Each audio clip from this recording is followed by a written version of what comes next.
শহরের একটি marriage hall খুব ভালোভাবে সাজানো হয়েছে। সকলে বিয়ের আয়োজন নিয়ে ব্যস্ত আছে, কারণ আজ কাজল এবং পিঙ্কির বিয়ে। কাজল এবং পিঙ্কি বউ সেজে ম্যারেজ হলের রুমে বসে আছে এবং তার বাবা মা পাত্রপক্ষের অপেক্ষা করছে। বড় বোন কাজল তার বিয়ের জন্য অনেক হ্যাপি ছিল। অপরদিকে ছোট বোন পিঙ্কি অনেক দুঃখী হয়ে বসেছিল। তাকে দেখে মনে হচ্ছিল কেউ জোর করে তার বিয়ে দিচ্ছে। দুই বোন বসেছিল, এমন সময় তাদের কয়েকজন বান্ধবী সেখানে আসে। আরে বাহ, তোদের দুই বোনের অনেক ভালো জায়গায় বিয়ে হচ্ছে। শুনেছি পাত্রপক্ষ অনেক ধনী, তাছাড়া তাদের পরিবারের সকলেও নাকি অনেক ভালো। তোদের দুই বোনের তো লটারি লেগে গেল। আরে শিল্পা, এখানে আসার সঙ্গে সঙ্গে আমাদেরকে নিয়ে মজা করতে শুরু করে দিলি। আজকের দিনে বন্ধুরা মজা করবে না তো কারা করবে? আরে পিঙ্কি, তুই এভাবে চুপ করে বসে আছিস কেন? মনে হচ্ছে মণ্ডপে যাওয়ার জন্য অনেক বেশি এক্সাইটেড। চুপ কর শিল্পা, আমার সামনে সব বেকার কথা বলিস না। এতই যখন তোর পাত্রপক্ষ পছন্দ হয়েছে, তাহলে আমার জায়গায় বিয়েটা তুইই করে নে। আরে তুই এভাবে রাগ করছিস কেন? একটু আনন্দ করার জন্যই তো বলেছি, আমাদের কথায় কিছু মনে করিস না। তবে তুই এরকম দুঃখী হয়ে বসে আছিস কেন? কি হয়েছে? আমি এখন বিয়ে করে পরের বাড়িতে যেতে চাই না, তাই আমার ভালো লাগছে না। তোরা কি সামান্য ব্যাপারটা বুঝতে পারছিস না? আমি তো ভাবতেই পারছি না এতটা মাথা মোটা কেউ হতে পারে। পিঙ্কির মুখে এরকম কথা শুনে তার সকল বান্ধবীরা রেগে যায়। পরিস্থিতি খারাপ হয়ে যাচ্ছে দেখে পিঙ্কির দিদি কাজল সকলকে শান্ত করে। আরে আরে, তোরা পিঙ্কির কথা কিছু মনে করিস না। তোরা তো জানিস পিঙ্কি ছোটবেলা থেকেই প্রচন্ড রেগে যায়, কিন্তু মনের দিক থেকে সে অনেক ভালো। হয়তো সে অনেক নার্ভাস আছে, তাই মুখে যা আসছে বলে দিচ্ছে। আচ্ছা ঠিক আছে, আমরা কিছু মনে করব না। আজ পিঙ্কির বিয়ে, তাই সে যা ইচ্ছে বলতে পারে। ঠিক আছে, চল আমরা সবাই সেলফি তুলি। এরপর সকল বান্ধবীরা সেলফি নিতে শুরু করে দেয়। কিছু সময় পর পাত্রপক্ষ চলে আসে এবং সকলে দুই বউকে নিয়ে মণ্ডপে যায়। এরপর খুব ধুমধাম করে কাজল এবং পিঙ্কির বিয়ে হয়ে যায়। বিয়ের পর দুই মেয়েকে বিদায় জানানোর সময় তাদের মা রচনা বলে, কমলা দিদি, আমার দুই মেয়েকে আপনার হাতে তুলে দিলাম। শ্বশুর বাড়িতে এরা কোনো ভুল করলে নিজের মেয়ে মনে করে এদেরকে ক্ষমা করে দিও। সেটা নিয়ে তোমাকে চিন্তা করতে হবে না দিদি, আমি এদেরকে নিজের মেয়ের মতো করেই রাখবো। তাছাড়া আমার দুই মা কত সুন্দর দেখতে আর অনেক বুদ্ধিমতীও, এদের উপর আবার রাগ করতে পারি? আপনি শুধু নিজের মেয়েদেরকে আশীর্বাদ করে পাঠিয়ে দিন। আমার আশীর্বাদ সব সময় আমার মেয়েদের সঙ্গেই থাকবে। আমি প্রার্থনা করব তারা যেন সুখে শান্তিতে নিজেদের বিবাহিত জীবন কাটাতে পারে। রচনা কমলা দেবীর সঙ্গে কথা বলতে বলতে বারবার নিজের ছোট মেয়ে পিঙ্কির দিকে তাকাতে থাকে। এরপর দুই বৌমা যখন গাড়িতে উঠতে যাবে, এমন সময় রচনা তার ছোট মেয়ে পিঙ্কির কাছে যায় এবং কানে কানে কিছু কথা বলতে শুরু করে। আমাদের পরিবারের মান সম্মান তোর হাতে আছে পিঙ্কি। শ্বশুর বাড়িতে গিয়ে আমাদের মান সম্মান নিয়ে খেলা করবি না। সেই ছেলেটার ব্যাপারে তোর শ্বশুর বাড়ির কেউ কোনোদিনও না জানতে পারে। মায়ের মুখে এরকম কথা শুনে পিঙ্কি কিছু ভাবতে শুরু করে। পিঙ্কি সেই সময়কার কথা ভাবতে থাকে যখন সে ব্যাঙ্গালোরে পড়াশোনা করত এবং অজিত নামের এক ছেলের সঙ্গে তার রিলেশনশিপ ছিল। আরে পিঙ্কি, তুমি চিন্তা করছো কেন? বিয়ে করলে আমি তোমার সঙ্গেই করব। তোমাকে আমি অনেক ভালোবাসি। আমি জানি অজিত, আমি বাড়িতে তোমার ব্যাপারে জানিয়ে দিয়েছি। তুমিও তাড়াতাড়ি নিজের বাড়িতে জানিয়ে দাও। পড়াশোনা শেষ হওয়ার সঙ্গে সঙ্গেই আমরা বিয়ে করে নেব। হ্যাঁ, আমি জানিয়ে দেব। তাছাড়া তুমি তো জানো বিয়ের জন্য আমি কত এক্সাইটেড। তাড়াহুড়ো করে কোনো চাকরি জোগাড় করার চেষ্টা করছি। হ্যাঁ অজিত, আমি জানি। সত্যি আমার কপাল অনেক ভালো যে তোমার মতো ছেলে আমার জীবনে এসেছে। আচ্ছা, এবার আমাকে যেতে হবে। আজ একটা কোম্পানিতে ইন্টারভিউ দিতে যাব। আচ্ছা পিঙ্কি, তোমাকে যে ৫,০০০ টাকার কথা বলেছিলাম সেটা নিয়ে এসেছো? হ্যাঁ হ্যাঁ, এই নাও টাকা। এরপর পিঙ্কি অজিতের হাতে টাকা তুলে দেয় এবং অজিত টাকা নিয়ে সেখান থেকে চলে যায়। পিঙ্কি অজিতকে খুব ভালোবাসতো, কিন্তু অজিত শুধুমাত্র টাকার জন্যই পিঙ্কির সঙ্গে রিলেশনশিপে ছিল। এরকমই একদিন অজিত যখন একটি হোটেল রুমে এক মেয়ের সঙ্গে সময় কাটাচ্ছিল, এমন সময় পিঙ্কি সেখানে চলে আসে। আমি কোনোদিনও ভাবতে পারিনি তুমি আমার সঙ্গে এত বড় ধোঁকা করবে। চাকরির পরীক্ষা দেওয়ার নাম করে আমার কাছ থেকে টাকা নিয়ে এসব করছো। আরে পিঙ্কি, তুমি যেটা ভাবছো সেরকম কিছু নয়। আসলে মানে আমি এখনো তুমি আমার সামনে দাঁড়িয়ে বাহানা বানাচ্ছ? তোমার যদি একটু লজ্জা থাকতো তাহলে তুমি আমার সামনে দাঁড়াতেই না। পিঙ্কি গাড়ির কাছে দাঁড়িয়ে এসব কথা ভাবছিল। এমন সময় তার মা ডাকাডাকি করায় সে বাস্তবে ফিরে আসে। আরে পিঙ্কি, পিঙ্কি, তুই কি আমার কথা শুনছিস না? আমার কথা যেন মনে থাকে, শ্বশুর বাড়ির কেউ যেন তোর আগের কথাগুলো জানতে না পারে। রচনা তার মেয়েকে বোঝাতে থাকে। অপরদিকে কাজল এবং পিঙ্কির স্বামী সুরেশ ও রবি অনেক খুশি ছিল। তারা গাড়ি থেকে কিছুটা দূরে দাঁড়িয়ে নিজেদের মধ্যে কিছু কথা বলতে থাকে। ভাই রবি, আমরা তো বিবাহিত হয়ে গেলাম, এবার নিজের বউদের নিয়ে ভালো ভালো জায়গায় ঘুরে বেড়াবো। তুই একদম ঠিক বলেছিস দাদা, আমি তো আগে থাকতে প্ল্যান করে নিয়েছি যে এই বছরে কোন কোন জায়গায় ঘুরতে যাব। অনেকগুলো মেয়েদের রিজেক্ট করার পর মা শেষমেশ আমাদের বিয়ে দিল, না হলে আমি তো ভেবেছিলাম এ জন্মে আমাদের বিয়েই হবে না। হা হা হা হা। সুরেশ এবং রবি নিজেদের মধ্যে কথা বলতে থাকে। অপরদিকে রচনা তার বড় মেয়ে কাজলকে বলে, কাজল, তোর উপর আমার বিশ্বাস আছে। আমি জানি তুই সবকিছু সামলে নিতে পারবি। সেখানে গিয়ে নিজের ছোট বোনের দিকে একটু খেয়াল রাখিস। মা, তুমি একদম চিন্তা করবে না। আমরা এমন কিছু করব না যাতে তোমাকে আর বাবাকে অপমানিত হতে হয়। এরপর কাজল এবং পিঙ্কি গাড়িতে বসে পড়ে এবং কিছু সময় পর তারা নিজের শ্বশুর বাড়িতে পৌঁছে যায়। শ্বশুর বাড়িতে তাদের গৃহপ্রবেশের পর তাদের শাশুড়ি কমলা বলে, আজ থেকে আমার দুই ছেলের দায়িত্ব তোমাদের হাতে তুলে দিলাম। তাদের ভালোভাবে খেয়াল রাখবে আর নিজেদের বিবাহিত জীবনকে সুন্দর করার চেষ্টা করবে। আচ্ছা, এবারে যাও, তোমরা নিজেদের রুমে গিয়ে রেস্ট করো, হয়তো তোমরা অনেক টায়ার্ড আছো। এরপর সকলে নিজের নিজের রুমে গিয়ে ঘুমিয়ে পড়ে। এভাবেই দেখতে দেখতে কয়েকদিন কেটে যায়। একদিন কমলা যখন হল রুমে বসেছিল, এমন সময় সে নিজের দুই বৌমাকে সেখানে ডাকে। হ্যাঁ মা, বলুন, আমাদের থেকে কোনো কাজ ছিল? আরে বৌমা, আমাদের যত নিয়ম কানুন ছিল সব শেষ হয়ে গেছে। আজ তোমাদেরকে রান্নাঘরে প্রবেশ করতে হবে। আজ সকলের জন্য কি রান্না করবে? মা, আজ আমরা দুজনে গাজরের হালুয়া আর রসগোল্লা তৈরি করব। আরে বাহ, এটা তো খুব ভালো কথা। যাও, তোমরা গিয়ে রান্নার কাজ শুরু করে দাও। এরপর কাজল পিঙ্কিকে সঙ্গে নিয়ে রান্নাঘরে চলে যায়। রসগোল্লা বানানো একটু কঠিন, তাই ওটা আমি বানিয়ে নিচ্ছি। তুই গাজরের হালুয়াটা বানাতে শুরু করে দে। আরে দিদি, তুমি কি জানো না, ছোটবেলা থেকে আমি কোনোদিনও রান্নাই করিনি, তাহলে গাজরের হালুয়া কিভাবে বানাবো? হ্যাঁ, আমি খুব ভালো করেই জানি। তুই চিন্তা করিস না, আমি যেমন ভাবে বলছি তেমন ভাবে কর, হালুয়া তৈরি হয়ে যাবে। গাজরের হালুয়া বানানো অনেক সহজ। এরপর কাজল পিঙ্কিকে বলে দিতে থাকে এবং পিঙ্কি তার কথা মতো গাজরের হালুয়া বানাতে থাকে। এবারে বেশ কিছু সময় পর্যন্ত হালুয়ার দিকে লক্ষ্য রাখ। ফুটতে ফুটতে জল যখন কম হয়ে যাবে সেই সময় চিনি দিয়ে দিস। আমার রসগোল্লা বানাতে দেরি হয়ে যাচ্ছে, আমি সেটা করে ফেলি।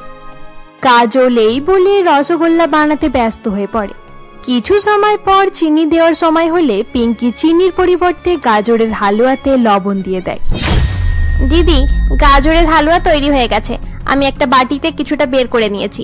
তুমি রসগোল্লা বানিয়ে নিয়ে এসো, ততক্ষণ আমি এটাই নিয়ে যাচ্ছি। পিঙ্কি এই বলে সেই লবণ মাখানো গাজরের হালুয়া নিয়ে হল রুমে যায়। এই নিন মা, আপনার জন্য আমি গাজরের হালুয়া বানিয়েছি, খেয়ে বলুন কেমন হয়েছে। আরে বাহ, দেখে তো অনেক সুস্বাদু মনে হচ্ছে। আমি 1 মিনিটের মধ্যেই সব হালুয়া শেষ করে ফেলবো। পিঙ্কি যখন তার শাশুড়িকে হালুয়া খেতে দিচ্ছিল, এমন সময় কাজল রান্নাঘরে গাজরের হালুয়া টেস্ট করে দেখে। কাজল হালুয়া টেস্ট করে দেখে অবাক হয়ে যায়। আরে এটা কি? গাজরের হালুয়া তো একদম খারাপ হয়ে গেছে। পিঙ্কি চিনির জায়গায় লবণ দিয়ে ফেলেছে। তাড়াতাড়ি হল রুমে যায়, শাশুড়ি মা একবার এই হালুয়া খেয়ে ফেললে সর্বনাশ হয়ে যাবে। এরপর পিঙ্কি তাড়াহুড়ো করে রসগোল্লা নিয়ে হল রুমে যায়, কিন্তু তার আগেই কমলা দেবী হালুয়া টেস্ট করে ফেলে। ছি ছি ছি ছি, এটা কি বানিয়েছো? তুমি কি আমাকে মারার জন্য এরকম হালুয়া বানিয়েছো? হালুয়াতে নুন দিচ্ছ নাকি চিনি, এটাও তোমার জানা নেই? সরি মা, আমার থেকে ভুল হয়ে গেছে। আমি জানতাম না সেটা লবণ, চিনি মনে করে দিয়ে ফেলেছি। সত্যি, আজকালকার বৌমায়েরা কোনো কাজই ভালোভাবে করতে পারে না। আমাকে এত বেকার জিনিস খাওয়ালে যে আমার জিভের স্বাদটাই খারাপ হয়ে গেল। জানি না তোমরা কিভাবে এই সংসারের দেখাশোনা করবে। মা, এসব আমার ভুলের কারণেই হয়েছে। আমি রসগোল্লা বানানোর জন্য চিনি নিয়েছিলাম আর ভুল করে সেটা অন্য জায়গায় রেখে দিয়েছি, তাই পিঙ্কি চিনির পরিবর্তে লবণ দিয়ে ফেলেছে। আমাদেরকে ক্ষমা করে দিন মা। তাছাড়া পিঙ্কি আগে রান্না করতো না, এখানে এসে আপনার মন জয় করার জন্যই রান্না করতে গেছে। এই নিন মা, আপনি রসগোল্লাটা খেয়ে দেখুন। আচ্ছা ঠিক আছে, দাও দেখি রসগোল্লাটা কেমন হয়েছে। এটাও যদি খারাপ হয় তাহলে আর কিছু বলার থাকবে না। আমি আবার আপনার কাছে ক্ষমা চাইছি মা, এবারের মতো আমাদেরকে ক্ষমা করে দিন। আরে হ্যাঁ হ্যাঁ ঠিক আছে, পরের বার থেকে একটু সাবধানে সবকিছু করার চেষ্টা করবে, বারবার এরকম হলে অনেক সমস্যা হয়ে যাবে। এরপর কাজল তার শাশুড়িকে রসগোল্লা খেতে দেয়। কাজলের বানানো রসগোল্লা খেয়ে কমলা দেবী অনেক খুশি হয়ে যায়। আরে বাহ, রসগোল্লা তো খুব ভালো হয়েছে। বড় বৌমা, তুমি নিজের ছোট বোনটাকেও সবকিছু শিখিয়ে দিও। হ্যাঁ মা, আমি শিখিয়ে দেব। আচ্ছা পিঙ্কি, চল আমাদেরকে রান্নাঘরে গিয়ে কিছু কাজ করতে হবে। কাজল এই বলে পিঙ্কিকে নিয়ে রান্নাঘরে চলে যায়। পিঙ্কি রান্নাঘরে গিয়ে অনেক রাগারাগি করতে থাকে। তুমি বুড়িটার কাণ্ড দেখলে তো, আমাকে জ্ঞান দেওয়ার চেষ্টা করছে।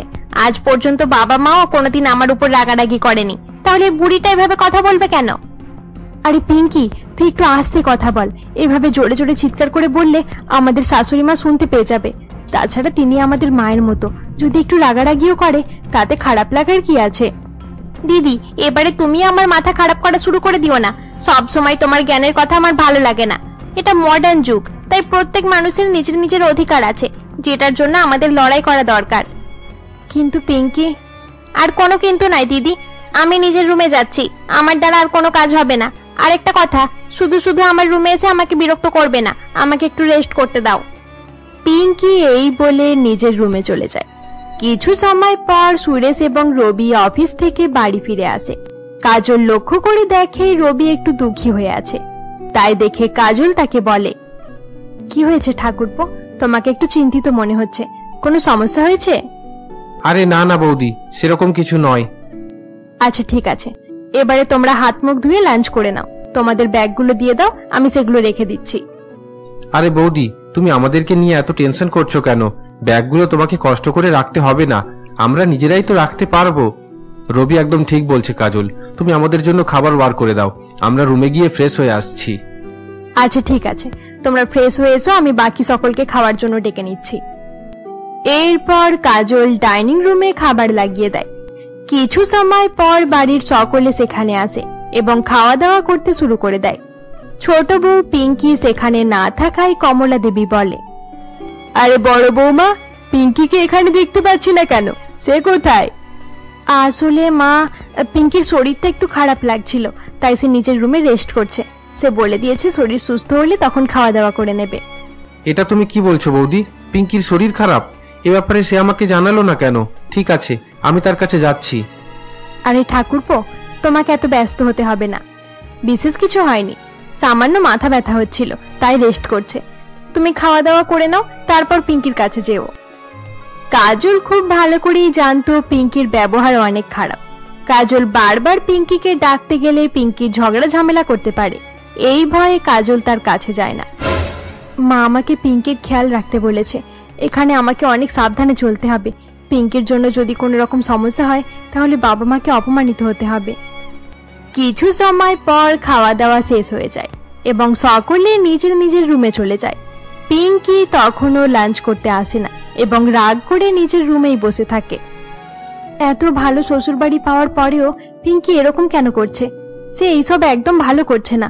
পিঙ্কি যদি সময় থাকতে তার শ্বশুরবাড়ির গুরুত্ব বুঝতে না পারে তাহলে ধীরে ধীরে সে সবকিছু হারিয়ে ফেলবে। এভাবেই দেখতে দেখতে কয়েকদিন পার হয়ে যায়। এরকমই একদিন কাজল যখন বাড়ি পরিষ্কার করতে করতে পিঙ্কির রুমের কাছে যায়, এমন সময় সে রুমের ভেতর থেকে পিঙ্কি এবং রবির কথা বলার আওয়াজ শুনতে পায়।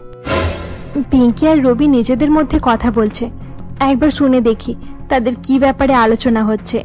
পিঙ্কি এখানে ঠিকঠাক ভাবে আছে নাকি কোনো গন্ডগোল করছে, একবার দেখি। এরপর কাজল দরজার আড়ালে লুকিয়ে তাদের কথা শুনতে থাকে। রবি, আমি তোমাকে অনেকবার বলেছি যে আমার কাছে আসার চেষ্টাও করবে না, আমার থেকে একটু দূরে থাকো। তুমি কি আমার কথা বুঝতে পারো না? কিন্তু পিঙ্কি, আমি তোমার স্বামী, আমি তোমার থেকে দূরে থাকতে যাব কেন? আমি তোমার কোনো কথাই শুনতে চাই না। আমি বলে দিয়েছি, তাই তোমাকে দূরে থাকতে হবে। আরে পিঙ্কি, তুমি এরকম করে বলছো কেন? তুমি কি আমাকে পছন্দ করো না? এর পেছনে কোনো কারণ নেই। এখন আমি তোমার কাছাকাছি যেতে চাই না। আমাকে একটু সময় দাও। এইমাত্র বিয়ে হয়েছে, তাই আমি আগে ভালোভাবে নিজেকে শ্বশুর বাড়িতে মানিয়ে নিতে চাই। আমাদের বিয়ের 8 দিন হয়ে গেছে, কিন্তু এখন পর্যন্ত তুমি একবারও আমার সঙ্গে ভালোভাবে কথা বলনি। এমনকি তুমি আমার দিকে একটুও লক্ষ্য দাও না। এসব কিছুর মানেটা একটু বুঝিয়ে দেবে? তোমাকে কিছু জানতে হবে না রবি, এবারে যাও এখান থেকে। আমি তোমাকে আবার বলছি পিঙ্কি, এরকম করো না। এভাবে চলতে থাকলে আমাদের বিবাহিত জীবন খারাপ হয়ে যাবে। আরে এবারে যাও তুমি। তোমার সঙ্গে কথা বললে আমার মাথা যন্ত্রণা করছে। রবি এবং পিঙ্কির কথা শুনে কাজল অবাক হয়ে যায়। আগেই আমার সন্দেহ হয়েছিল যে পিঙ্কি আর রবির সম্পর্ক ঠিকঠাক ভাবে চলছে না, কিন্তু তাদের অবস্থা যে এরকম হবে সেটা ভাবিনি। পিঙ্কি অনেক বড় ভুল করছে। আমি কিভাবে এসব ঠিক করব? কাজল দরজার কাছে দাঁড়িয়ে এসব কথা ভাবছিল। এমন সময় সে লক্ষ্য করে রবি রুমের বাইরে যাওয়ার জন্য দরজার দিকে আসছে।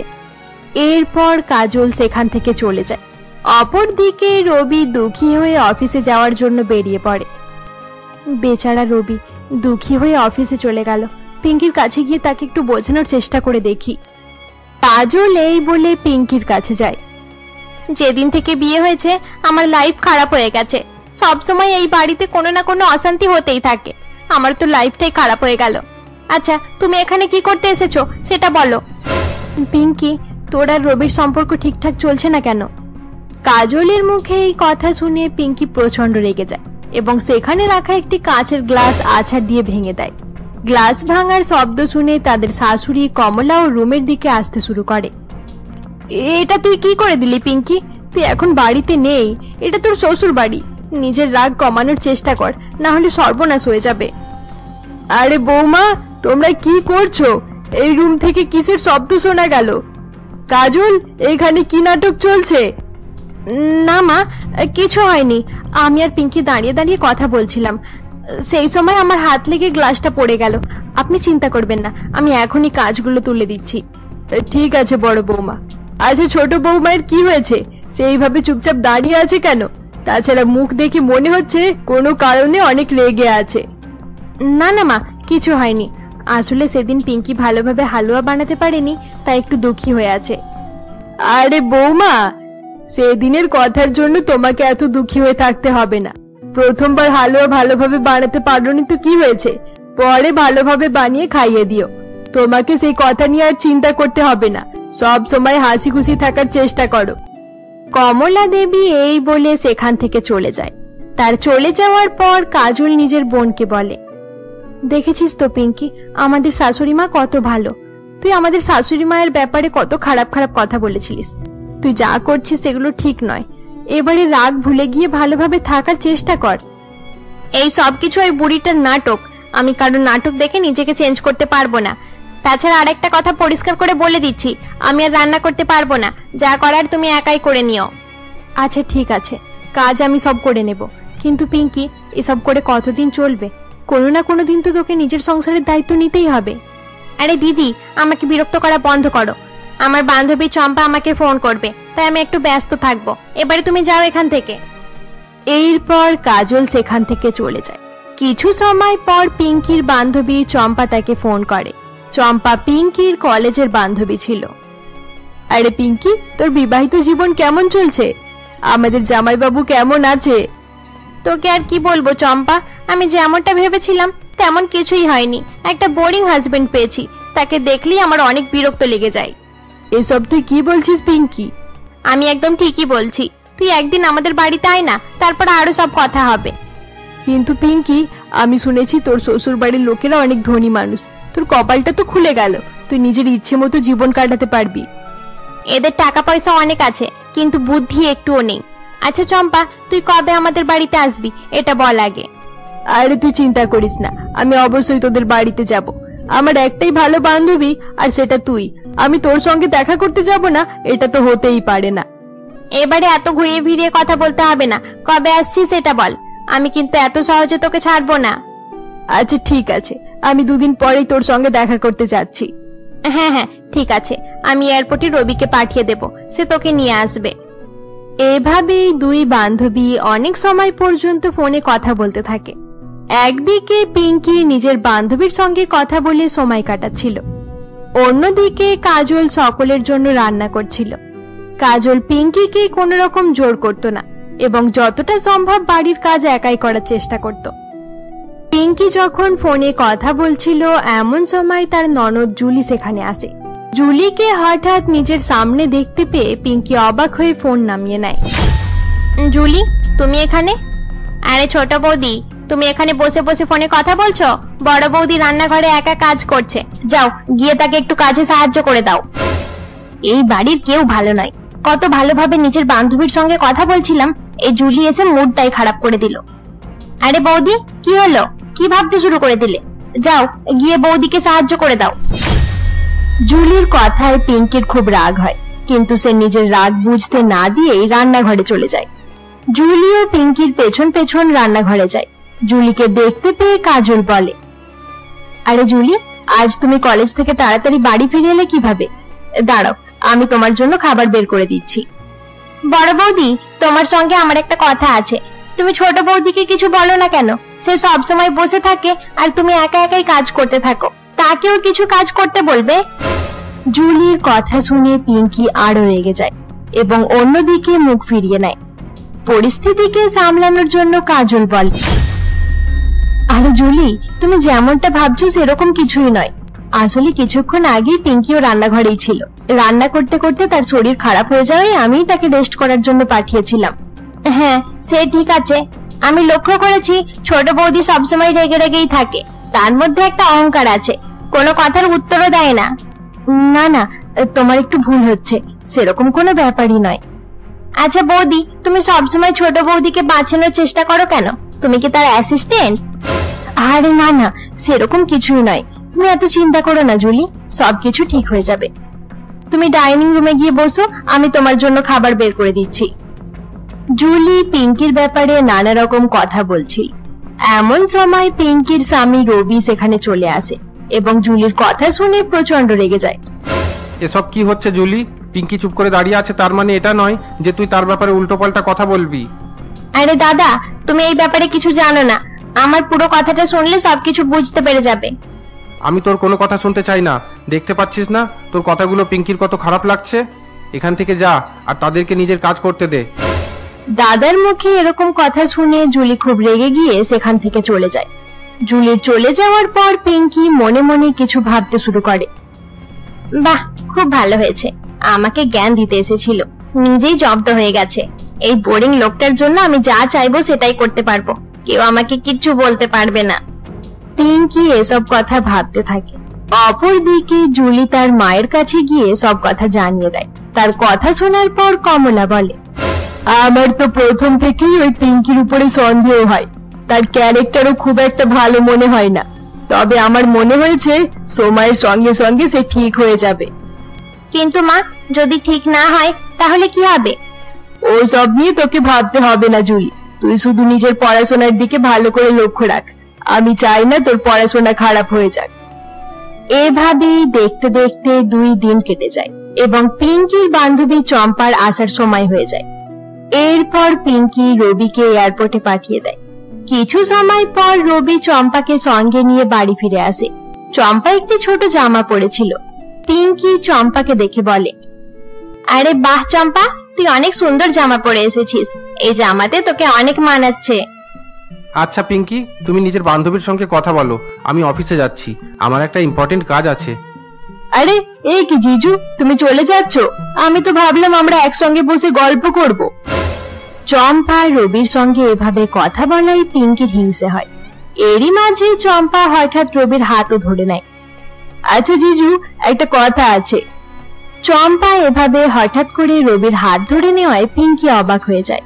পিঙ্কিকে অবাক হতে দেখে চম্পা বলে, আরে পিঙ্কি, আমি তোর হাজবেন্ডের সঙ্গে একটু মজা করছি, তোর খারাপ লাগছে না তো?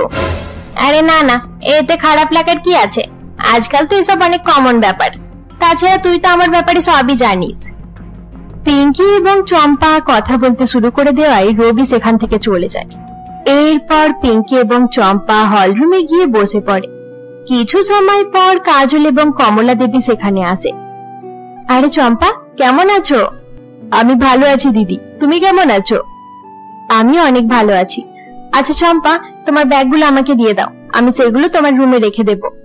পিঙ্কির বান্ধবী অনেক দূর থেকে আমাদের বাড়িতে এসেছে, তাই এখানে চম্পার যেন কোনো রকমের সমস্যা না হয়। তোমরা দুজনে খুব ভালোভাবে তার খেয়াল রেখো। হ্যাঁ মা, আমরা ভালোভাবে তার খেয়াল রাখবো। আরে আপনারা আমাকে নিয়ে এত টেনশন করবেন না, আমি সবসময় বিন্দাস থাকি।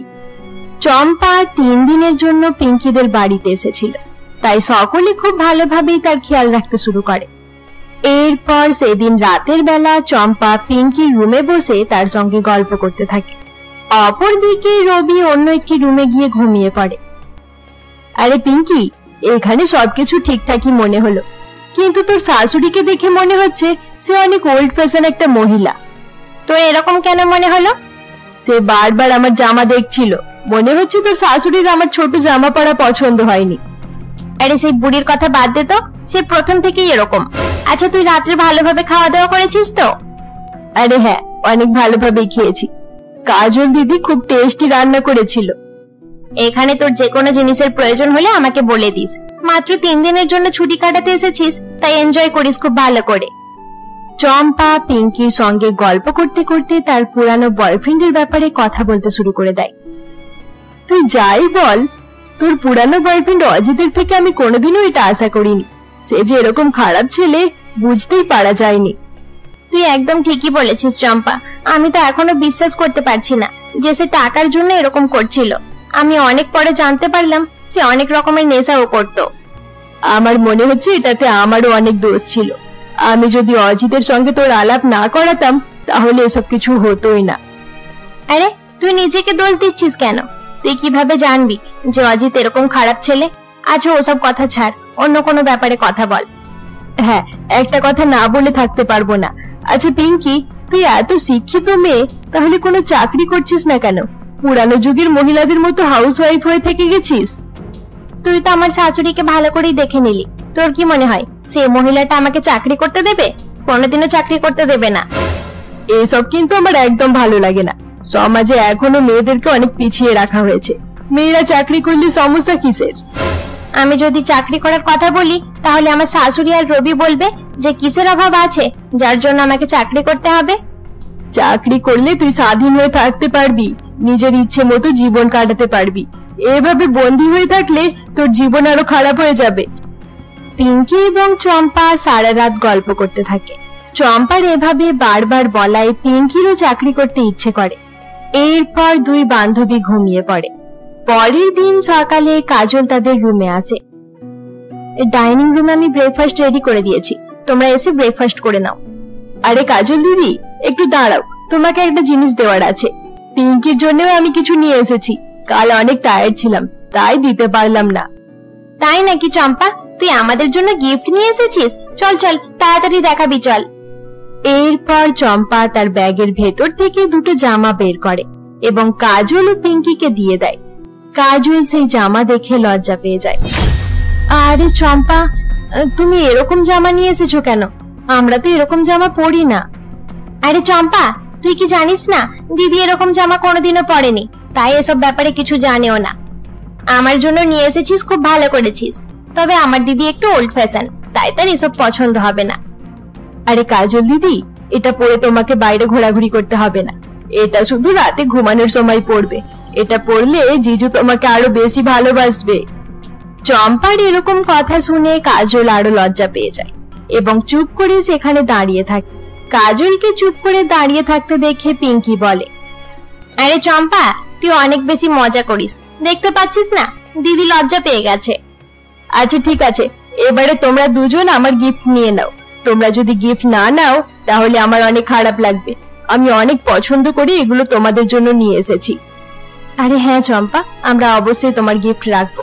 এত ভালো একটা গিফট দেওয়ার জন্য থ্যাংক ইউ। আমার তো এই গিফট অনেক পছন্দ হয়েছে, আমি এটা আলমারিতে তুলে রেখে দিচ্ছি।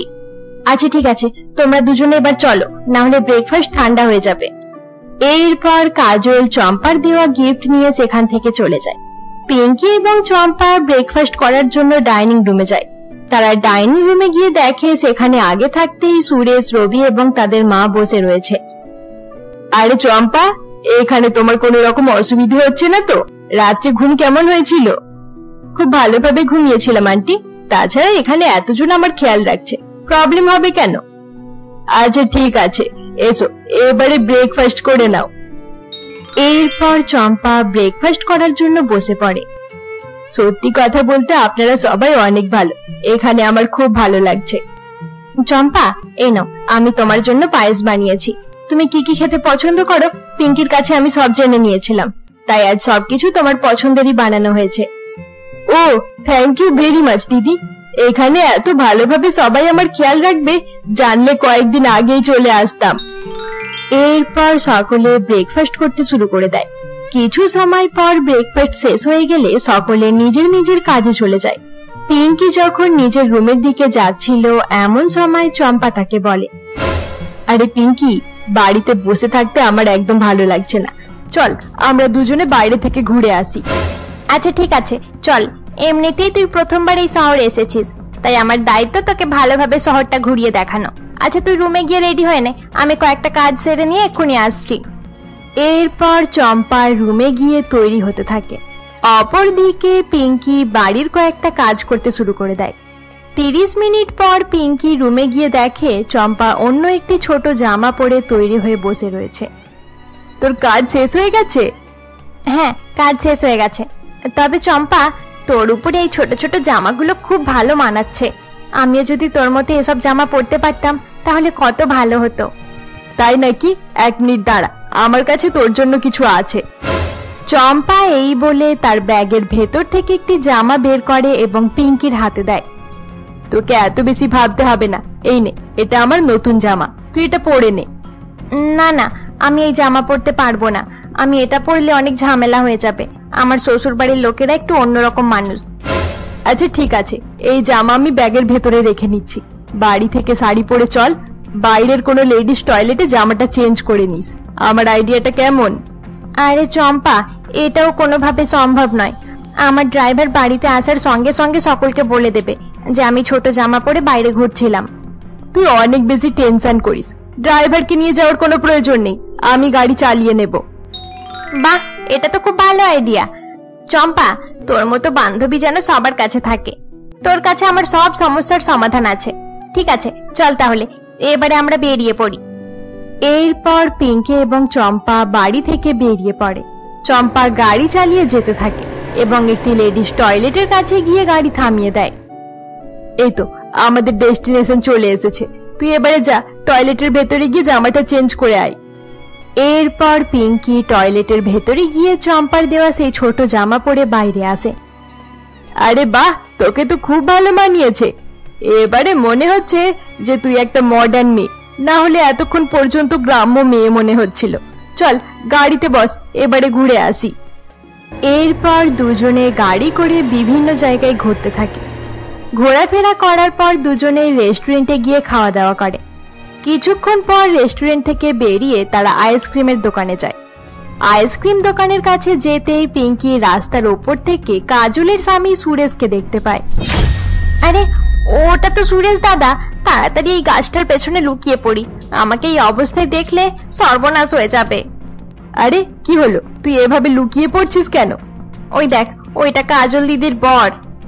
হ্যাঁ হ্যাঁ, তুই ঠিকই বলেছিস, কিন্তু সে তো আমাদের দিকেই আসছে। হাই হাই, এবারে কি হবে? চম্পা, তুই যে কোনো ভাবে সামলে নিস, আমি এই গাছের পেছনে লুকিয়ে আছি। পিঙ্কি এই বলে গাছের আড়ালে লুকিয়ে পড়ে। কিছু সময় পর সুরেশ সেখানে চলে আসে এবং চম্পাকে দেখতে পেয়ে বলে, আরে চম্পা, তুমি এখানে কি করছো? আসলে আমি আইসক্রিম খেতে এসেছিলাম। তুমি শহরে নতুন, এভাবে একা ঘোরাফেরা করছো কেন? এখানকার রাস্তা তোমার জন্য ভালো নয়, কোনো রকম সমস্যায় পড়তে পারো। হ্যাঁ মানে ঠিকই বলেছো, আমি হারিয়ে যেতে পারি। কি ব্যাপার, তোমাকে দেখে মনে হচ্ছে তুমি অনেক ঘাবড়ে গেছো। আসলে সুরেশ দা, আমার অনেক গরম লাগছিল, তাই ভাবলাম একটু বাইরে বেরিয়ে আইসক্রিম খাবো। তাছাড়া আমি একা আসিনি, আমার একটা বান্ধবীও আমার সঙ্গেই এসেছে, সেও এই শহরেই থাকে। কোথায় তোমার বান্ধবী? সে আশেপাশেই আছে, একটু আগে তার হাজবেন্ডের ফোন এসেছিল, তার সঙ্গে কথা বলতে বলতে কোথাও গেছে। আচ্ছা এই ব্যাপার, আমার অফিস পাশেই আছে, আমিও নিজের বন্ধুদের সঙ্গে একটু ফ্রি হওয়ার জন্য এসেছিলাম। তুমি যদি চাও আমি তোমাকে বাড়ি পর্যন্ত ছেড়ে আসতে পারি। আরে না না, তোমাকে এত কষ্ট করে আমাকে বাড়িতে রাখতে যেতে হবে না, আমার বান্ধবী এখনই চলে আসবে। আচ্ছা ঠিক আছে, আমি তাহলে অফিস যাই, ভালোভাবে ঘোরাফেরা করে নাও। সুরেশ এই বলে অফিস যাওয়ার জন্য বেরিয়ে পড়ে। তার চলে যাওয়ার পর পিঙ্কি গাছের আড়াল থেকে বেরিয়ে চম্পার সামনে আসে। শেষমেশ বাঁচা গেল, চল গাড়িতে বস, এবার অন্য কোথাও যেতে হবে। এরপর তারা দুজনে আরো নানা রকম জায়গায় ঘুরে বেড়াতে থাকে। তাদের ঘোরাফেরা করতে করতে অনেক রাত হয়ে যায় এবং পিঙ্কি আবার শাড়ি পরে চম্পার সঙ্গে বাড়ি ফিরে আসে। রাতে দেরি করে তাদের দুজনকে বাড়ি ফিরতে দেখে কমলা দেবী প্রচন্ড রেগে যায়। এসব আর সহ্য করা যাচ্ছে না, চম্পা বাড়িতে আসায় পিঙ্কি অনেক ছাড় পেয়ে গেছে দেখছি। কমলা দেবী এসব কথা ভাবতে থাকে, কিন্তু চম্পা তাদের বাড়িতে থাকায় সে পিঙ্কিকে কিছুই বলে না। পরের দিন চম্পার 3 দিন পূরণ হয়ে যায় এবং সে নিজের বাড়ি ফিরে যায়। এভাবেই দেখতে দেখতে আরো কয়েকদিন কেটে যায় এবং পিঙ্কি ধীরে ধীরে চেঞ্জ হতে শুরু করে। চম্পার বলা সেই কোম্পানিতে চাকরি তো পেয়ে গেলাম, কিন্তু আমার মনে হচ্ছে না যে আমার শাশুড়ি মা আর রবি আমাকে চাকরি করতে দেবে।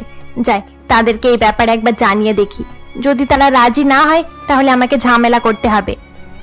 এরপর পিঙ্কি তার শাশুড়ি এবং রবির কাছে যায় এবং তাদেরকে তার চাকরির কথা জানায়।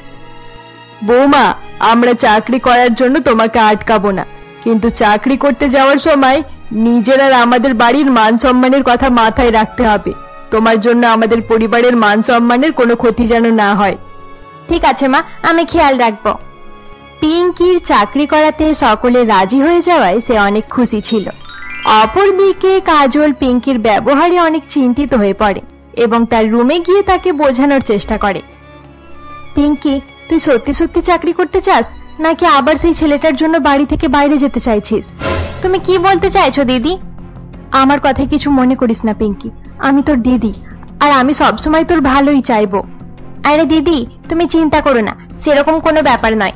আমি সত্যি সত্যি চাকরি করতে চাই। আমি জানি তুমি মনে করো আমি কোনো কাজ করতে পারি না, কিন্তু একদিন আমি তোমাকে ভুল প্রমাণ করব।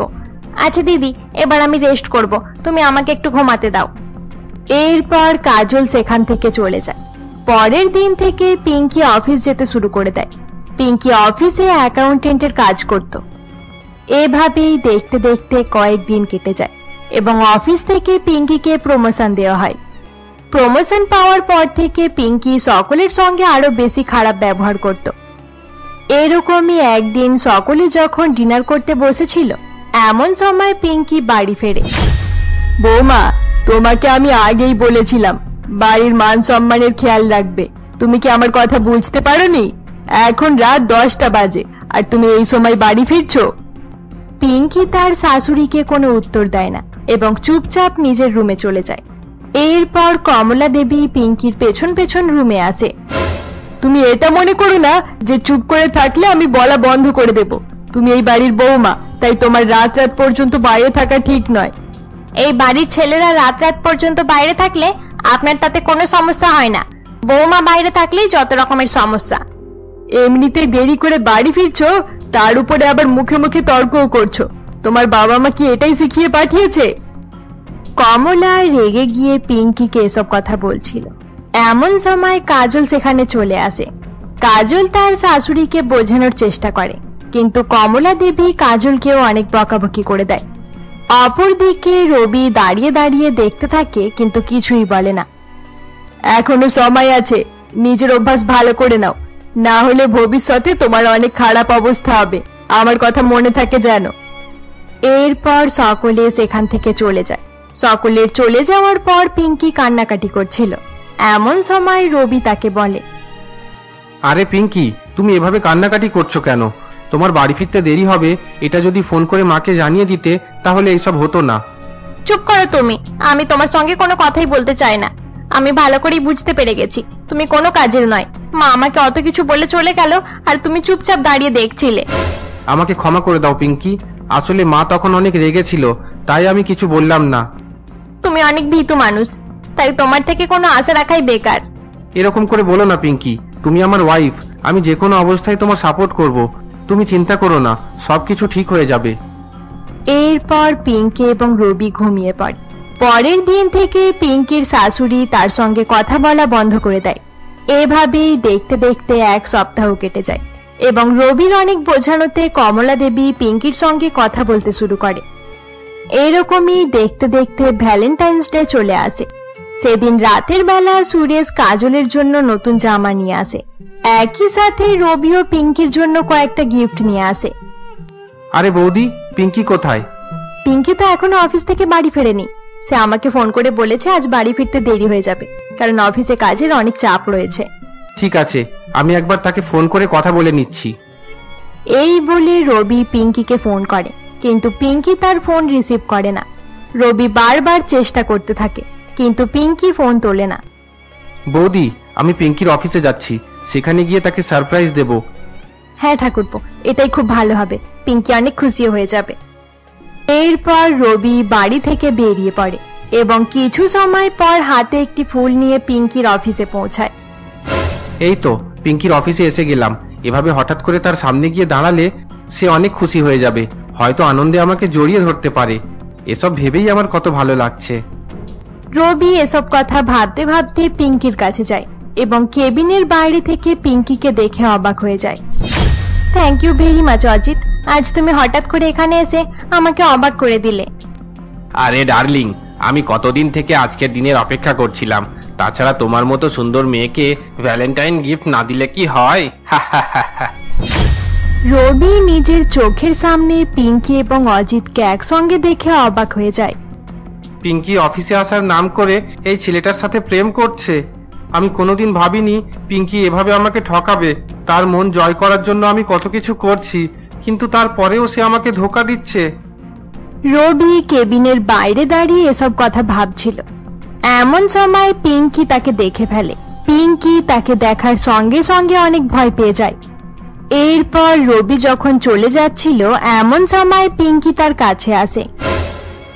আরে রবি, তুমি এখানে? মানে তুমি আমাকে ভুল ভেবো না রবি। তোমাকে আর কিছু বলতে হবে না পিঙ্কি, আমি এখানে না এলেই ভালো হতো। তুমি ওই ছেলেটার সঙ্গে গল্প করো, আমি যাচ্ছি। এভাবে যেও না রবি, আমার কথা শোনো রবি। পিঙ্কি রবিকে আটকানোর চেষ্টা করে, কিন্তু রবি তার কোনো কথাই শোনে না এবং সেখান থেকে চলে যায়। রবি বাড়ি ফিরে নিজের রুমে যায় এবং কান্নাকাটি করতে শুরু করে দেয়। আমি কি ভুল করেছি যার জন্য আমার সঙ্গে এরকম হচ্ছে? পিঙ্কি কেন আমাকে ধোঁকা দিচ্ছে? রবি রুমে বসে কান্নাকাটি করতে করতে এসব কথা ভাবছিল। এমন সময় পিঙ্কিও সেখানে চলে আসে। রবি যে কান্নাকাটি করতে শুরু করে দিয়েছে, সে আমাকে হাতে নাতে ধরে ফেলেছে। এবারে কি করব কিছুই বুঝতে পারছি না, কিন্তু যেমন করে হোক তাকে বোঝাতে হবে। এই ব্যাপারে আমার মায়ের বাড়িতে জানতে পারলে আমাকে অনেক রাগারাগি করবে। পিঙ্কি এসব কথা ভাবতে ভাবতে রবির পাশে গিয়ে বসে পড়ে। তুমি আমাকে ভুল ভাবছো রবি, আমি তোমার সঙ্গে ধোঁকা করছি না। এই ব্যাপারে আমি আর কোনো কথা বলতে চাই না। রবি প্লিজ, এবারের মতো আমাকে ক্ষমা করে দাও। আমি তোমাকে কথা দিচ্ছি, আমি আর কোনোদিনও সেই ছেলের সাথে কথা বলবো না। এবারের মতো ক্ষমা করে দাও। আমি তোমাকে অনেক ভালোবাসি, তাই ক্ষমা করছি। আমার বিশ্বাস তুমি নিজের কথা রাখবে। হ্যাঁ রবি, আমি অবশ্যই কথা রাখবো, তুমি আমাকে বিশ্বাস করতে পারো। রবি পিঙ্কিকে ক্ষমা করে দেওয়ায় সে অনেক খুশি হয়ে যায় এবং রুম থেকে বেরিয়ে কিছু ভাবতে শুরু করে। যাক বাবা, রবিকে বোঝাতে পারা গেল। এবার অনেক সাবধানে অজিতের সঙ্গে বলবে না। এরপর থেকে পিঙ্কি অফিস থেকে অনেক দূরে গিয়ে অজিতের সঙ্গে দেখা করত। পিঙ্কি আগের মতোই তার প্রেম পর্ব চালু রাখে। এরকমই একদিন পিঙ্কি যখন একটি গার্ডেনে অজিতের সঙ্গে বসেছিল, এমন সময় একটি গাছের আড়াল থেকে কেউ তাদের দিকে তাকিয়ে থাকে। আমার আগেই সন্দেহ হয়েছিল পিঙ্কি এত সহজে শোধরাবে না। তাকে বিশ্বাস করে একটা সুযোগ দিয়েছিলাম, কিন্তু তারপরেও সে আমাকে ঠকালো। পিঙ্কি এখনো সেই ছেলের সঙ্গে দেখা করে। দেখা যাক পিঙ্কি আর কতটা নিচে নামতে পারে। রবি প্রত্যেক দিন পিঙ্কির উপর নজর রাখত। এরকমই একদিন পিঙ্কি যখন অজিতের সঙ্গে একটি হোটেল রুমে যায়, এমন সময় রবি লুকিয়ে লুকিয়ে তাদের কয়েকটা ছবি তুলে সেখান থেকে বাড়ি ফিরে আসে। কিছু সময় পর পিঙ্কি যখন বাড়ি ফিরে, এমন সময় সে দেখে হল রুমে সকলে বসে তারা অপেক্ষা করছে। পিঙ্কি, এই বাড়িতে আসার সাহস কি করে হলো তোমার? তোমার মতো অপবিত্র মেয়েকে আমি এই বাড়িতে আসতে দেব না। বেরিয়ে যাও আমাদের বাড়ি থেকে। আপনি শুধু শুধুই আমার উপর চেঁচামেচি করছেন কেন? আমি কি এমন করেছি? চুপ করো পিঙ্কি, তোমাকে আর কোনো কথা বলতে হবে না। আমি তোমাকে আপন করার অনেক চেষ্টা করেছি, কিন্তু তুমি কোনোদিন আমাকে কাছে আসতে দাওনি। এখন আমার বিশ্বাস হয়ে গেছে আমি কোনোদিন তোমাকে পেতে পারবো না। আজ আমি তোমাকে সেই ছেলেটার সঙ্গে হোটেলে দেখলাম। পরিস্থিতি অনেক বেশি খারাপ হয়ে যাওয়ায় কাজল এই ব্যাপারে আর কিছুই বলে না। সে চুপ করে দাঁড়িয়ে সবকিছু শুনছিল। সকলে পিঙ্কির উপর অনেক রাগারাগি করছিল। এমন সময় পিঙ্কি বলে, হ্যাঁ, এটা সত্যি কথা, আমি অজিতকে ভালোবাসি। আমি রবিকে ভালোবাসি না। রবি, তুমি আমাকে ডিভোর্স দিয়ে দাও। আমি এরকম পরিবেশে থাকতে চাই না। পিঙ্কির কথা শুনে সকলে অবাক হয়ে যায় এবং রবির চোখ জলে ভরে আসে। ঠিক আছে, তোমার যেটা ইচ্ছা তুমি সেটাই করো, আমরা তোমাকে আটকাবো না। এরপর পিঙ্কি নিজের রুমে গিয়ে জামা কাপড় প্যাকিং করতে শুরু করে দেয়। কিছু সময় পর পিঙ্কি তার জামা কাপড় নিয়ে বাড়ি থেকে বেরিয়ে পড়ে। সে যাওয়ার সময় রবিকে বলে, কয়েকদিন পরে তোমাকে ডিভোর্স পেপার পাঠিয়ে দেব, তাতে সাইন করে দিও। পিঙ্কি এই বলে সেখান থেকে চলে যায়। এরপর পিঙ্কি তার মায়ের বাড়ি ফেরার পরিবর্তে অজিতের কাছে যায়। পিঙ্কি, তুমি অনেক ভালো করলে যে এখানে চলে এসেছো। এবার আমরা দুজনে সুখে শান্তিতে থাকবো, আর কেউ আমাদের সম্পর্কে বাধা হতে পারবে না। হ্যাঁ অজিত, এবার নতুন ভাবে আমরা নিজেদের জীবন শুরু করব। এরপর থেকে পিঙ্কি এবং অজিত একসঙ্গেই থাকতে শুরু করে। তারা প্রত্যেক দিন নতুন নতুন জায়গায় ঘুরে বেড়াতো এবং রেস্টুরেন্টে গিয়ে খাওয়া দাওয়া করত। পিঙ্কি অজিতের সঙ্গে অনেক বেশি খুশি ছিল। এভাবেই দেখতে দেখতে কয়েকদিন কেটে যায় এবং পিঙ্কির সব টাকা শেষ হয়ে যায়। একদিন দুজনে যখন বাড়িতে ছিল এমন সময়, আরে পিঙ্কি, আমাকে 25,000 টাকা দিতে পারবে? অজিত, আমার কাছে বেশি টাকা নেই। এবার থেকে আমাদেরকে সাবধানে খরচ করতে হবে। এই কয়েকদিনে আমরা ঘোরাফেরা করে অনেক টাকা খরচ করে ফেলেছি। এবার আমাদের ভবিষ্যতের ব্যাপারে চিন্তাও করতে হবে। আমাকে বেশি জ্ঞান দেওয়ার চেষ্টা করো না, চুপচাপ আমাকে টাকা দাও। আমি বললাম তো টাকার দরকার আছে। তুমি আবার আমার সঙ্গে খারাপ ব্যবহার করতে শুরু করে দিয়েছো অজিত। তাহলে কি এতদিন শুধুমাত্র টাকার জন্য তুমি আমার সঙ্গে ছিলে? আমি কোনো রকম উত্তর দিতে চাই না, চুপচাপ আমাকে টাকা দাও। আমাকে সত্যি করে বলো অজিত, তুমি কি আবার উল্টোপাল্টা নেশা করতে শুরু করে দিয়েছো?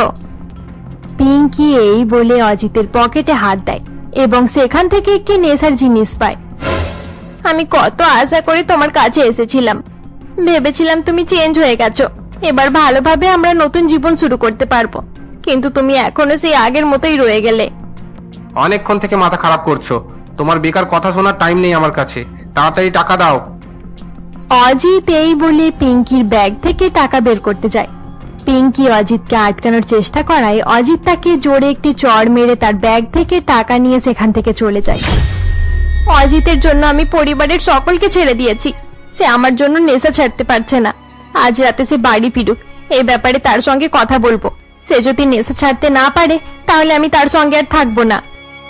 সেদিন রাতের বেলা পিঙ্কি অনেক অপেক্ষা করতে থাকে, কিন্তু অজিত বাড়ি ফিরে আসে না। এভাবেই দেখতে দেখতে এক সপ্তাহ কেটে যায়। না, এভাবে অজিতের ভরসায় বসে থাকলে চলবে না। সে অনেক খারাপ ছেলে। আমার সঙ্গে এত খারাপ ব্যবহার করার পরেও সে নিজের ভুল বুঝতেই পারছে না। আমি আর এক মুহূর্ত এখানে থাকবো না। পিঙ্কি এই বলে সেখান থেকে বেরিয়ে পড়ে এবং নিজের মায়ের বাড়ি ফিরে যায়। পিঙ্কি মায়ের বাড়িতে ফিরলে তার মা তাকে বলে, কি রে পিঙ্কি, তুই এখানে কি করতে এসেছিস? মা, তুমি এরকম করে বলছো কেন? আমি তোমার মেয়ে, আমি এখানে না এলে কোথায় যাব? যেদিন তুই রবিকে ছেড়ে চলে গিয়েছিলি তারপর থেকে আমাদের সম্পর্ক শেষ হয়ে গেছে। এখান থেকে চলে যা। তোর মতো চরিত্রহীন মেয়ে এখানে থাকলে প্রতিবেশীরা আমাদেরকে শান্তিতে থাকতে দেবে না। আমি তোমার মেয়ে, তুমি আমার সঙ্গে এরকম ব্যবহার করতে পারো না মা। চুপচাপ এখান থেকে চলে যা পিঙ্কি, আমাদের মান সম্মান শেষ করার চেষ্টা করিস না। মায়ের মুখে এরকম কথা শুনে পিঙ্কি অনেক কষ্ট পায় এবং সেখান থেকে চলে যায়। এরপর পিঙ্কি রাস্তায় হাঁটতে হাঁটতে রবির কথা ভাবতে থাকে। রবি আমাকে কত ভালোবাসতো, সে সবসময় আমার সাপোর্ট করত। আমি তাকে ধোকা না দিলে আজ আমার এরকম অবস্থা হতো না। আমি তার সঙ্গে এত খারাপ ব্যবহার করার পরেও সে কোনো কমপ্লেন করেনি। পিঙ্কি এসব কথা ভাবতে ভাবতে রবির অফিসে পৌঁছায়। রবি পিঙ্কিকে তার অফিসে দেখে অবাক হয়ে যায়। আমি অনেক ভুল ছিলাম রবি, জানি তুমি আমার উপর সহজে বিশ্বাস করতে পারবে না, কিন্তু তারপরেও ক্ষমা চাইতে চলে এলাম। এবারে সত্যি সত্যি আমি নিজের ভুল বুঝতে পেরেছি রবি। সেই অজিত অনেক খারাপ ছেলে ছিল, তার জন্য আমি তোমাকে ঠকিয়েছি। আমার ভুলের কারণে আজ আমি একা হয়ে গেছি, আমার আশেপাশে আর কেউ নেই। পিঙ্কির কথা শুনে রবির অনেক খারাপ লাগে, কিন্তু রবি পিঙ্কিকে ক্ষমা করে না। এরপর পিঙ্কি রবির পা ধরে ক্ষমা চাইতে শুরু করে দেয়। আচ্ছা ঠিক আছে, আমি তোমার উপর বিশ্বাস করলাম, আর কান্নাকাটি করতে হবে না, চলো বাড়ি ফিরে চলো। এরপর রবি পিঙ্কিকে নিয়ে বাড়ি ফিরে যায়। পিঙ্কির শাশুড়ি তাকে দেখে প্রচন্ড রেগে যায় এবং বাড়িতে ঢুকতে দেয় না। ঠিক আছে মা, তুমি যখন পিঙ্কিকে বাড়িতে আসতে দেবে না, তাহলে আমি তাকে নিয়ে চলে যাচ্ছি, আমরা বাইরে কোথাও থাকবো। রবি এই বলে পিঙ্কির হাত ধরে সেখান থেকে চলে যায়। তারা একটি ফ্ল্যাট ভাড়া নিয়ে সেখানে থাকতে শুরু করে। রবি সত্যি সত্যি আমাকে অনেক ভালোবাসে, সে আমার জন্য বাড়ি ছেড়ে দিল। আমি অনেক লাকি যে তার মতো স্বামী পেয়েছি। এভাবেই দেখতে দেখতে কয়েক মাস কেটে যায়। এরই মধ্যে পিঙ্কি গর্ভবতী হয় এবং একটি সুন্দর কন্যা সন্তানের জন্ম দেয়। কংগ্রাচুলেশনস, আপনি কন্যা সন্তানের বাবা হয়েছেন। পেশেন্ট এবং বাচ্চা দুজনেই সুস্থ আছে, এবার আপনি দেখা করতে পারেন। রবি ডাক্তারের কাছে যাচ্ছিল, এমন সময় তার পরিবারের সকলে সেখানে আসে এবং একসঙ্গে পিঙ্কির কাছে যায়। পিঙ্কি, তোমার জন্য আজ আমি ঠাকুরমা হয়ে গেলাম। তোমার উপর আমার আর কোনো রাগ নেই। হসপিটাল থেকে ডিসচার্জ করলে আমরা সকলে তোমাকে আমাদের বাড়িতে নিয়ে যাব। আপনি আমাকে ক্ষমা করে দিয়েছেন, এটা শুনে আমার সব দুঃখ শেষ হয়ে গেছে মা। হসপিটালে পিঙ্কিকে 2 দিন রাখার পর ডিসচার্জ করে দেওয়া হয়। রবি এবং বাকি সকলে পিঙ্কিকে নিয়ে বাড়ি ফিরে যায়। এরপর থেকে তারা সুখে শান্তিতে জীবন কাটাতে থাকে। বন্ধুরা, আমাদের গল্পের সিরিজ এখানেই শেষ করা হলো। গল্পটি ভালো লাগলে অবশ্যই লাইক করে দিও, আর এরকমই আরো গল্প দেখতে আমাদের চ্যানেলকে সাবস্ক্রাইব করতে ভুলবে না।